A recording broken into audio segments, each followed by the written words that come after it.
After months of work to finally score one meeting with King Charles in Clarence House, the second came and went in Highgrove, and it appears the reality of potentially scoring something more ongoing is pressing on Prince Harry's heart. However, a source warns Meghan Markle isn't likely to like it at all. The conversation that took place has been shared with heat, and according to their findings, Harry's only dream at the moment is to work out some sort of compromise where he can go back more often and potentially even become a part-time working royal again, and he would love Meghan to join him. But there's no way Meghan wants to move back to England, even part-time, they admitted. LA is her home. Moreover, she shudders at the thought of going back there for a visit. It's impossible to imagine her moving back there with all the hostility toward her there. Another thing that the insider pointed out is how differently the couple moves when it comes to their plans. On one side, while Prince Harry focuses on these reconciliation bids, Meghan is said to be working towards the stability of her brand. However, of course, they come together for meals and family time, the insider also added when talking about their family life. But they did make it clear that the days go by incredibly quickly when they're both pulled in so many different directions. Near the end, they also attempted to shut down rumors of a rift, which may arise as a result of this very report too. In their eyes, on one level, Harry and Meghan spending more time apart while he jets back and forth to the UK is less dramatic than people might assume. They already have very full independent lives, and LA is everything Meghan knows and loves. Her friend circle is there, her work is there, and her children have roots there now. There is a question that has quietly haunted royal watchers for the past several years, one that nobody in either Buckingham Palace or the hills of Montecito has been willing to answer directly. What happens when the fairy tale ends, not with reconciliation or redemption but simply with a decision? Because that, sources close to the situation suggest, is precisely where Prince Harry and Meghan Markle now find themselves. Not at a crossroads, not on the edge of a comeback, but at a point of no return that neither of them may have fully anticipated when they boarded that plane out of Britain in early 2020. To understand where Harry and Meghan stand today, you have to go back to the beginning of what the palace privately referred to in those early chaotic months as the situation. When the Duke and Duchess of Sussex announced their intention to step back as senior royals in January of 2020, the announcement landed like a grenade in the carefully manicured gardens of royal protocol. It was not simply that they wanted to leave. It was how they did it, bypassing the king, bypassing the institution, bypassing every convention that centuries of monarchical tradition had established. Palace insiders at the time described the mood inside the corridors of power as one of genuine shock, followed quickly by a cold institutional fury. What followed was the Sandringham Summit, the negotiated exit, the loss of the HRH titles in any working capacity, and then the move first to Canada and then to California. At the time, many observers, myself included, assumed this was a temporary rupture, a period of cooling off before some form of reconciliation brought them back into the fold, perhaps in a reduced capacity, perhaps with a new arrangement that allowed them to live partially in America while maintaining some ceremonial role in British public life. That assumption, reports now suggest, was always naive. Because while the public was watching the Netflix documentary and dissecting every word of the Oprah interview and debating the claims made in Harry's memoir Spare, something far more consequential was happening quietly in the background. Harry and Meghan were building something. A life, a brand, an identity that was no longer adjacent to the crown, but fundamentally in competition with it. The conflict at the heart of this story is not simply a family argument that got out of hand. It runs much deeper than that, and palace insiders have confirmed that those inside the institution understand it in far starker terms than the public has been led to believe.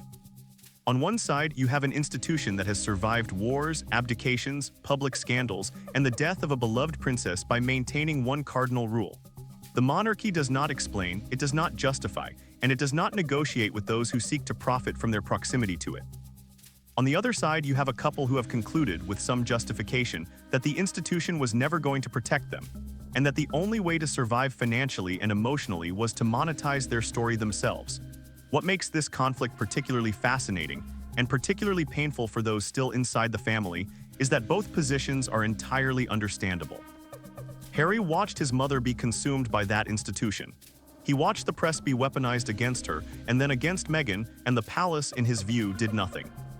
Meghan, for her part, arrived as an outsider, an American actress of mixed heritage, into one of the most tradition-bound institutions in the world, and found that the warmth of her public welcome masked something rather colder behind the palace walls. According to accounts from those close to the couple, she felt abandoned almost immediately. But here is where the story becomes genuinely complicated. because the sympathy that many people extended to Harry and Meghan in those early years has been quietly eroding. Each interview, each documentary, each carefully calibrated public statement has chipped away at the reservoir of goodwill that even their critics were initially willing to extend. Reports suggest that even some of their supporters within the liberal American media establishment have grown quietly weary of the cycle. The question being asked, now more openly than ever, is whether Harry and Meghan's public project has reached its natural ceiling. Then came the moment that shifted everything. In the spring of this year, sources indicate that discussions within Harry's inner circle reached a point of genuine reckoning. The commercial ventures that were supposed to sustain their independence, the Spotify deal that ended, the Netflix output that had not quite delivered the cultural impact they had hoped for, the Archie Foundation struggling to find its footing, all of it converged into a quiet crisis of strategy. And according to reports from those familiar with the situation, it forced a conversation that Harry and Meghan had been postponing for years. Which direction exactly were they going? Because here is the thing that nobody in their camp had fully resolved. You cannot be simultaneously a private citizen seeking peace and a public figure commanding millions for your story. You cannot present yourself as a victim of media intrusion while cultivating a media presence built entirely on the currency of your royal connections. And you cannot, palace insiders suggest, keep the door to a return even slightly ajar while burning bridges with enough regularity that the institution has quietly but definitively closed it from the other side. The aftermath of this reckoning has played out in ways that are only now beginning to come into focus. According to multiple reports, there have been exploratory conversations, not formal negotiations, but quiet feelers extended through intermediaries, about whether any form of rehabilitated relationship with the institution might be possible. The signals coming back, sources suggest, have not been encouraging. The mood within the palace under King Charles is one of cautious pragmatism. There is no appetite for a dramatic public reconciliation that would reward behavior the institution found deeply damaging. There is even less appetite for any arrangement that would give Harry and Meghan a platform adjacent to the crown while they retain the freedom to criticize it. And on the American side, the picture is equally complicated. Reports suggest that Meghan in particular has been exploring opportunities that have nothing to do with the royal connection at all, building a lifestyle brand, pursuing her own projects, constructing an identity that could exist entirely independently of the Duchess title. Whether that pivot succeeds or not remains to be seen, but the fact that it is happening at all tells you something important about where their American future actually lies. What this means, when you step back and look at the full picture, is that we may be witnessing something genuinely historic. Not in the dramatic, headline-grabbing sense, but in a quieter, more final way. The question of Harry and Meghan's place in the royal story is, according to those closest to the institution, essentially settled.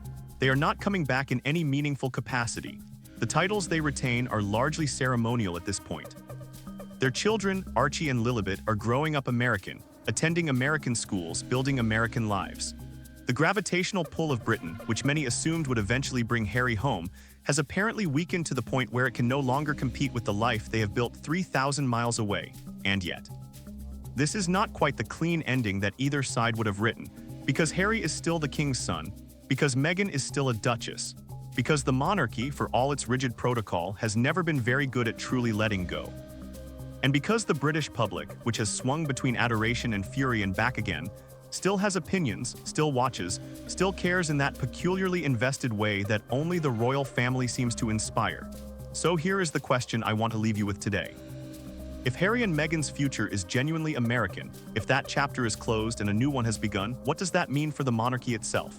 Does the institution emerge stronger for having maintained its boundaries, or does it carry a wound that will take generations to heal? And for Harry, a man who spent his entire childhood defined by his royal identity, what does it actually mean to become someone else entirely?